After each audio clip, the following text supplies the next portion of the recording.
Had a few questions about 7.1 both on email and in my office hours the last couple days. Let's just march through that on this screencast. So here we're asked to use the analysis in figure 7.5a from the text, and we're going to do some event studies. What would happen to this producer of a differentiated product's profits and price and quantity decisions if first a rival company producing a similar brand slashes its prices. Second, if Apple Cinnamon Cheerios production costs rise to $3 per pound.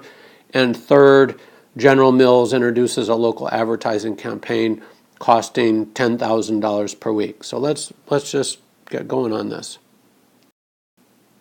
I've produced in my rough scrawl the base case, and I've simplified a little bit. In the figure 7.5 has multiple isoprofit lines, and I've made a bit of an assumption here just so I can show how things change.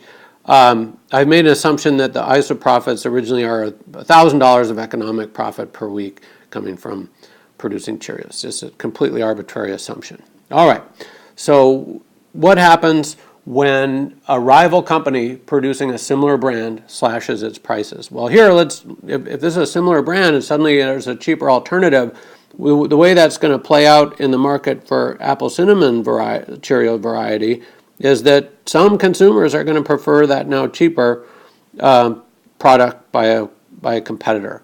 And so that's going to reduce the demand facing Kellogg's. Is it Kellogg's or General Mills? General Mills, I'm sorry, producing Apple Cinnamon Cheerios. And what's going to happen there is there's going to be a new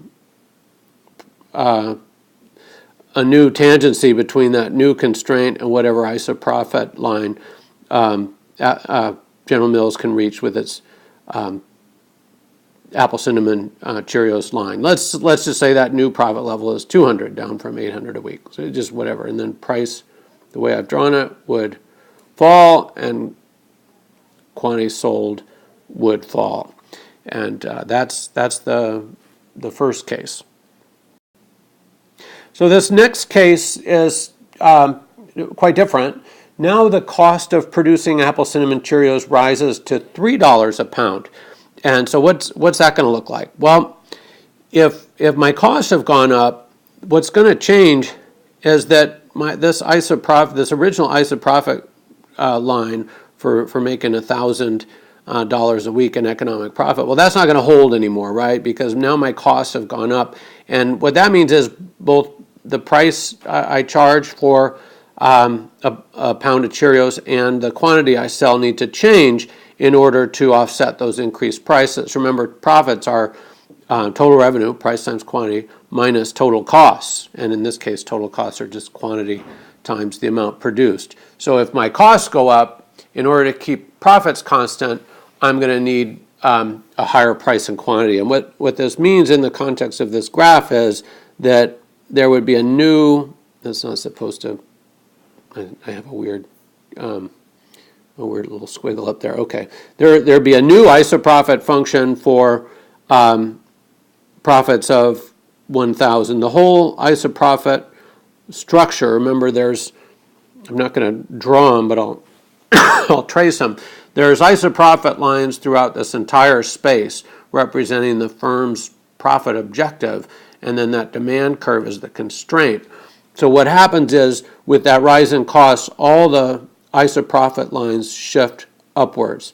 So let me draw that in. The whole isoprofit structure shifts, and so the new isoprofit line might look quite similar to the original isoprofit line, except for now, instead of being an isoprofit line for 1,000, now it might be an isoprofit line for, well, let's just say, again, $200 of economic profit per week, or a zero, or it could put it into a loss situation. We don't really know. But if the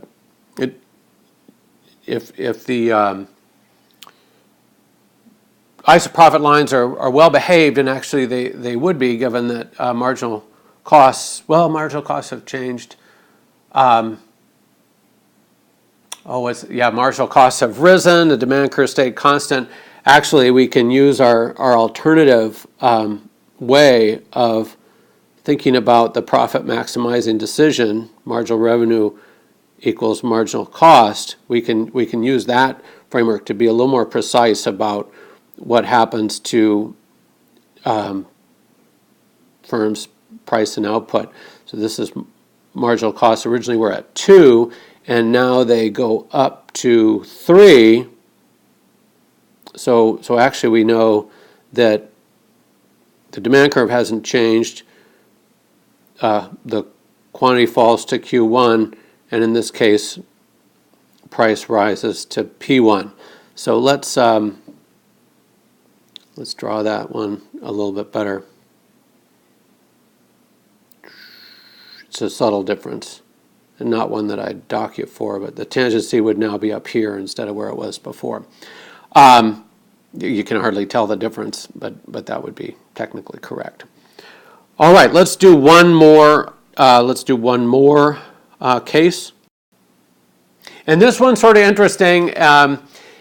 There's 2 events here, right? Because General Mills introduces a local advertising campaign, and its costs go up. Its fixed costs, $10,000 per week, rise, but also the advertising campaign occurs, and let's just assume the advertising campaign is successful. And what that means is that the advertising campaign succeeds in boosting sales by more than $10,000 a week. If I paid $10,000 a week to boost sales by only $8,000 a week, well, that would be a poor use of my resources. So there's 2 events.